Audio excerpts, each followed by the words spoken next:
මීළඟට ස්වාමින් වහන්සේ භාවනා ඇසුරින් නැගුණු පැනයක් තමයි අපි ඔබ වහන්සේට ඉදිරිපත් කරන්නේ. ආනාපාන සති භාවනාව වඩන්නට පටන්ගත් පසු ටික වේලාවකට පසු හතියක් හැදෙනවායි කියලා නැත්නම් හති ගතියක් දැනෙනවායි කියලා අපිට පැනයක් යොමු කර තිබෙනවා. ස්වාමින් වහන්සේ මෙය කොහොමද निराකරණය කරගත යුත්තේ? තෙරුවන් සරණයි. මේ භාවනා යෝගීන් අතරත සමහර යෝගීන්ට තියෙනවා යම් ගැටලු.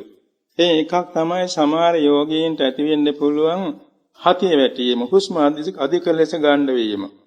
ඒක සිදු වෙන්නේ ඒ භාවනාවේ නොමග යාමක් බව අපි හොඳින් දන්නවා. බුදුරජාණන් වහන්සේම දේශනා කොට වදාරා තිබෙනවා අස්සාසාදි මජ්ජ පරියෝසාන සතිය අනුගච්ඡතු අජ්ජත්තං වික්ඛේපගතේන චිත්තේන කායෝපි චිත්තම්පි ඉංජිතාච හොන්ති පන්දිතාච කියලා මෙහෙම දේශනා පෙළක් දේශනා කළා තියෙනවා. සමහර කෙනෙක් නාසිකා අගෙන් ගන්න හුස්ම ටික නාභිය දක්වා හිතෙන් බලනවා. නාභියේ සිට නාසිකා දක්වා පිට වෙන හුස්ම ගැන බලනවා. මේක සමහර මේ හට යෝගීන්ගේ පිටස්තර මේ බෞද්ධ නොවේ Hindu යෝගීන් අතර සමහර කෙනෙක් උගන්වලා තියෙනවා. මුලය මැද අග බලන්න කියලා නාසිකා මේ දොරටුව මුලය, පපුව මැද, නාභිය අග. ඒ වගේම පිට වෙන හුස්මේදී මුල නාභිය, මැද හදය, අග නාසිකා දොරටුව. කොහොම බලන්න ගියොත් මෙන්න ලෙඩ හැදෙන බව බුදුරජාණන් වහන්සේ දේශනා කළා තියෙනවා. මොන විදිහේ ලෙඩද? ආනමනා, පනමනා, ඉන්ජනා, කම්පනා, චලනා, පන්දනා ආදී මෙන්න මේ තත්වයන් සිද්ධ වෙනවා.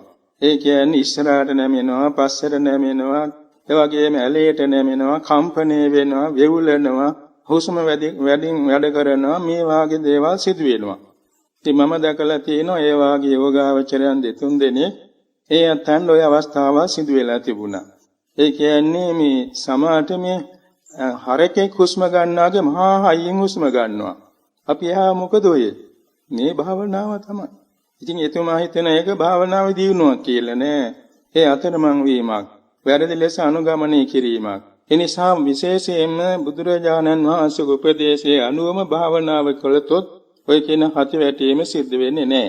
සමහර යෝගාවචරයන් ඉන්නවා නාසිකා දොරටුව දිහා බලාගෙන ඉන්නවා.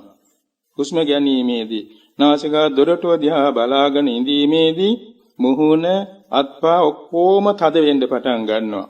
ඉස්සරදේ එනවා. අන්තිමේ භාවනා කරගන්න බැරි වෙනවා. ඒ නිසා නාසිකා දොරටුව නෙමෙයි බලන්න ඕන. නාසිකා නිමිත්ත නෙමෙයි බලන්න ඕන. නාසිකා දොරටුවෙන් ඇතුල් වෙන පිට වෙන හුස්ම දැනලා තමයි බලන්නට ඕනේ. එහෙම බලනවා නම් ඔය කියන දේවල් සිදු වෙන්නේ නැහැ.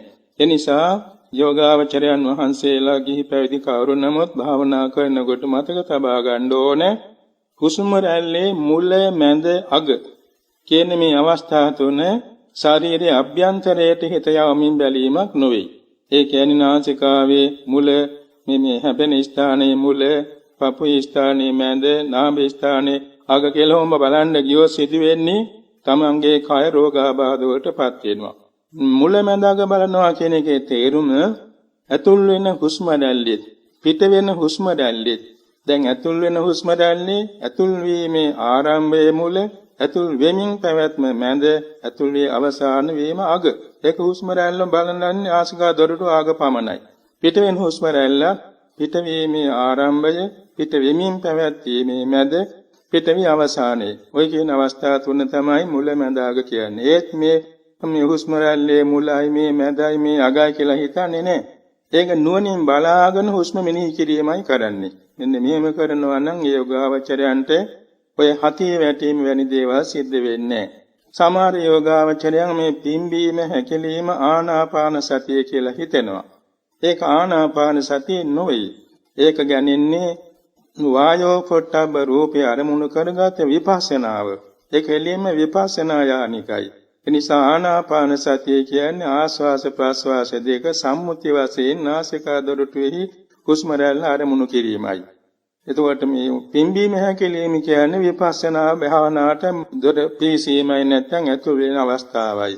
ඉතින් මේ දෙක තේරුම් අරගෙන භාවනා කිරීම වැදගත් වෙනවා. ඒ වගේම මේ විදිහේ මේ අපහසුතාවක් යම් විදිහකින් ආවා නම් Taman හොඳටම දන්න නිවැරදි භාවනා උපදෙස් දෙන ගුරුවරයෙකුගෙන් විමසලා ඒකට පිළිතුරක් ලබා ගැනීම සුදුසුයි කියන එක මා කරුණාවෙන් මතක් කරනවා. ත්වන් සරණයි.